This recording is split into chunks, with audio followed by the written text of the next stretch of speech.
આજે હું આપણા સૌરાષ્ટ્રની સત્ય ઘટનાની વાત કરું તો આજથી 101 વર્ષ પહેલાની વાત છે કે કાઠિયાવાડનો અમરેલી જિલ્લો તેથી ગાયકવાડી સ્ટેટ ગણાતો. કાઠિયાવાડની ધીંગી ધરતીને તેથી બારવટિયા ધમરોળતા અને વટ વચન અને વ્યવહારના ઝાઝા મૂલ હતા.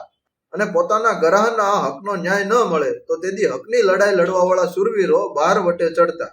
એમ કહેવાય કે સૌરાષ્ટ્રની ધરણીમાં તેથી ઘી અને દૂધની નદીઓ વહેતી. અને સૌરાષ્ટ્રની ધરતીની તો વાત કરું તો સાહેબ આવી રઢિયાળી ધરતી અને હમઢિયાળા ગામ.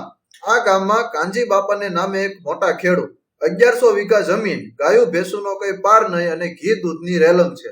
આવા કાંજી બાપાનું નામ આખાય પંથકમાં મોટા ખેડૂત તરીકે બોલાય.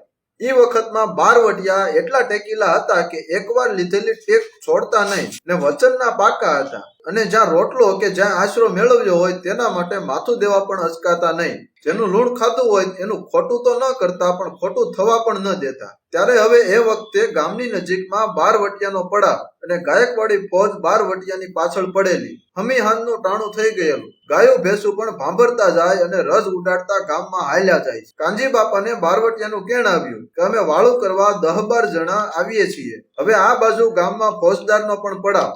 તેથી એમણે કીધેલું કે આજે અમે તમારે ત્યાં વાળું કરશું અને 4-5 સિપાહીઓ પણ આવશું. પછી તો કાંજી બાપાએ વિચાર્યું કે કોઈને આપણે ના પાડી શકાય એમ તો નથી. બે દુશ્મનો આજે મારે ત્યાં રોટલો ખાવા આવે છે. એક ગામડા ભાંગતો ખૂંખાર બારવટીયો તો બીજો એનો જીવનો દુશ્મન ગાયકવાડી ફોજદાર. અને આ બેમાંથી એકને હું ના કેવડાવું તો મારા પટેલના ખોરડાની આબરૂ હું. તેમણે તરત જ યોજના ઘડી નાખી. બંનેના માણસોને કેવડાવ્યું કે ભલે પધારો બાપ પધારો, અમારે આંગણે પરણાગત કરશો તો અમારું જ ખોડું ઉજળું ગણાશે. બંનેની નોખી નોખી ડેલીમાં વ્યવસ્થા થઈ.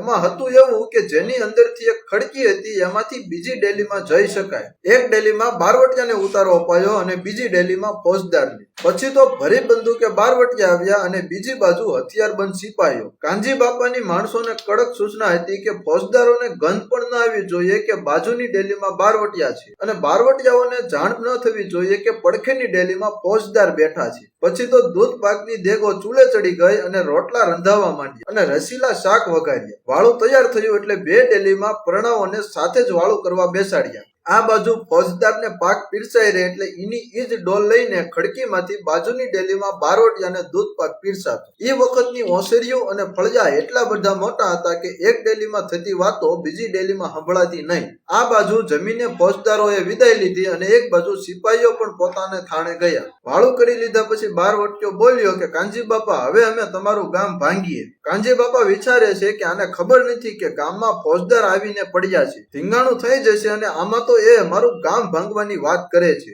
અરે આ ફોજદાર ન હોય તોય હું મારા ગામ ભાંગવા ન દઉં. કાંજી બાપાએ કહ્યું કે ભલે ભાઈ ગામ ભાંગો ખુશીથી, પણ તમે એક કામ કરો, સૌથી પહેલા મારું ઘર ભાંગો. પછી તો બારવટિયો બોલ્યો કે અરે બાપ, આ શું બોલો છો? અમારી દાઢમાં હજી તો તમારા ઘરના દૂધ પાકનો સ્વાદ ગયો નથી અને અમારા જેવાના રઝળતું પેટ તમે ઠેર્યું છે અને અમે તમારું ઘર ભાંગીએ તો ધૂળ પડે અમારા બારવટિયાઓને.